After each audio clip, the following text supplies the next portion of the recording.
And now the middle game plan, our rook is set up perfectly on the b file, and we're going to look to run these pawns up the board and try and create a weakness. But first, we need to figure out a solution to this annoying problem of his queen on b3, because pushing the pawn right away would have blundered our pawn.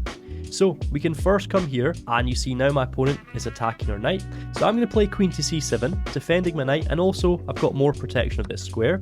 He brings his knight into the centre of the board, so let's take this off.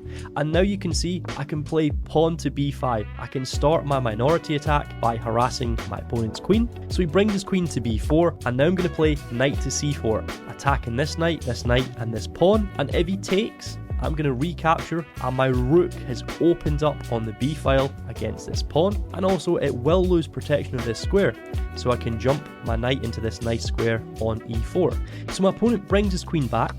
Instantly, I'm just going to take this off, because once he takes back with a rook, I improve my other knight into the game. Now let's just continue the minority attack by playing pawn to a5, and this queen is starting to feel quite awkwardly placed on b3, so he pulls his knight back, but now I'm going to keep on pushing with my minority attack with b4. Let's recapture again, and if he takes the knight, this looks awfully dangerous, because one move I can just play is queen to b6, looking to win this piece, and now I can take this pawn on d4. I've won a central pawn. And if my opponent plays here, going for this fork, then the trick I had in the position is first I can sacrifice my queen to win a pawn, and if he takes back here, then I can take his queen, and you see I'm up a pawn in this position.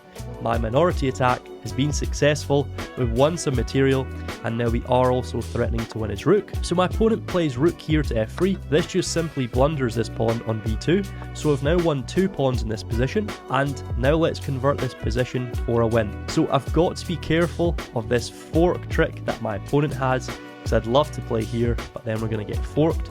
So how am I going to do that?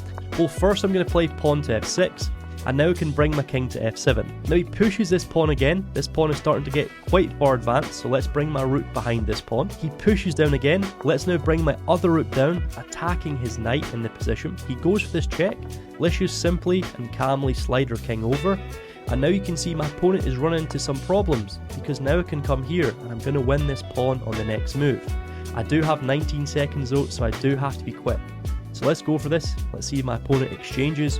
If he doesn't, we can bring a rook up to the top rank, and we are going to be able to exchange off a pair of rooks. And if he plays here, we've got a nice fork.